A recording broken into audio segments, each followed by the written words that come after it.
Oo, tama. Di ba? Mami, marami Oo. na gano'n, nagpataya. Oo. Pero hindi lang yun, yung mga babae na nabiktima sa rape, yung mga bata. Yung rape talaga yung 13 years old, yung sa Toledo, ang bata pa, 13 years old. kailangan mo kasi doon tayo Oo. Oo. So, ano ang kaibahan noon sa ngayon? Yung krimen bumaba. Oo. Sa droga, dumami talaga na sa droga. Dumami na naman yung droga. Nawawala na sana. Pagkawalan dito, Pero sa kung ngayon na may katanungan ako, papayag ba kayo kung si Sara Duterte ang tatakbo bilang presidente? Ang anak ni Tatay Digong. para sa akin, kahit sino. Oo. Basta, parang magtarong sila sa ilang service. Okay? Wala naman tayo problema kahit sino yung Pilipino. Oo. Tapos yung corruption sa atin sa Pilipino. Oo. Yun talaga yung pinaka-importante. Oo. Kawawa tayo. Katulong mo si ano tayo. Corruption na sa Pilipino. Tama kasi pagdating ng eleksyon, ang madali na malapitan ng mga mahirap. Pero pag tayo magtanong, hindi naman kayo paliwanag, di ba? Kahit sino pa na yan. Panahon ka na mga mama natin. Oo. Kahit sino, basta yun sino yung servisyo. Kasi yung Pilipinas, mayaman lang tayo. Oo. Ito naghihirap. Yeah, tama, oo. Kung hindi lang korupsyon. Oo. Oo. Actually, mayaman talaga ang Pilipinas. Ang problema lang, yung korupsyon talaga, grabe. Oo. Ano, nag-umpisa yun sa kanila eh. Oo. Sila yung tayo yung mga batas natin, ginano natin sila. Katulad po yung mga, oo. Katulad yung mga congressman.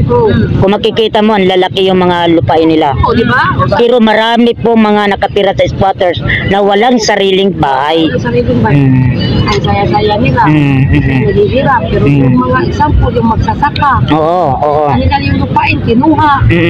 Yung mga industriyan. Tapos wala silang, di sila binigyan ng mga oportunidad na may sariling lupa. Yan, oo. Di ba sa ibang bansa, pag magsasaka ka, mayayaman. Oo, oo. Ito yan. Dito, ano lang, magaling lang pag panahon sa eleksyon. Sila ng gawa ng batas. Lumabas yung pera. Paglabas ng pera, asan? Wala na, kinain sa buhaya. Tapos eleksyon, ang galing nila, bigay dito. Eleksyon. Marami na naman. Oo. Kali ngayon. Pagkatapos ng eleksyon.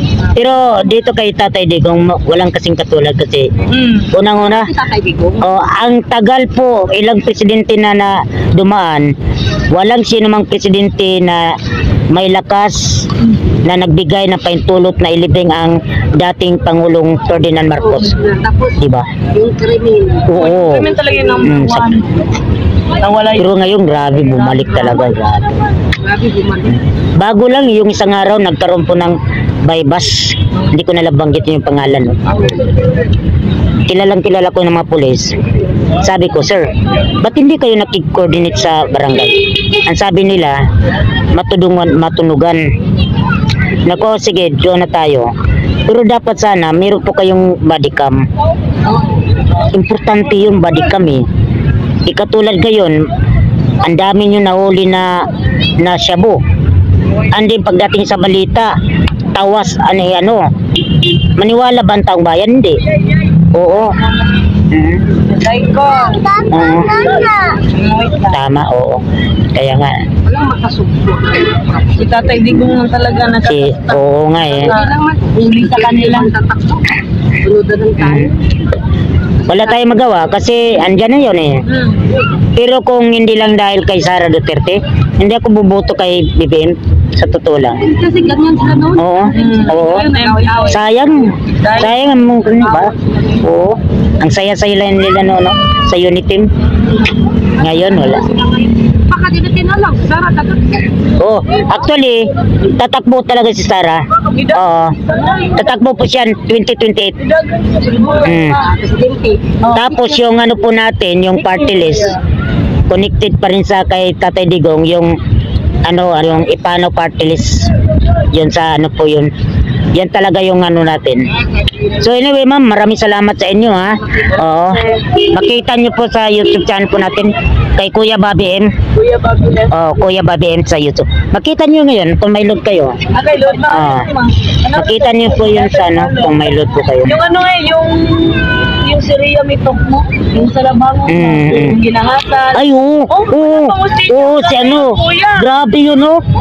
Oo, tapos taga Davao yun. Sa amin. Oo. Hanggang ngayon, wala pang hostisya, tapos yung... Wala pa. Wala pa. Ay, grabe. Sabi niya palagi Grabe, no? sa Facebook kasi palagi siya pinapag-init ni Riami na magpatulog. Grabe na. Ay, yung mga polis walang ginagawa Ang kasi... ginasa na ginalibing Oo, sa Karkar. Yung Oo, sa Karkar, oh. Updated ako rin sa ano, sa Karkar.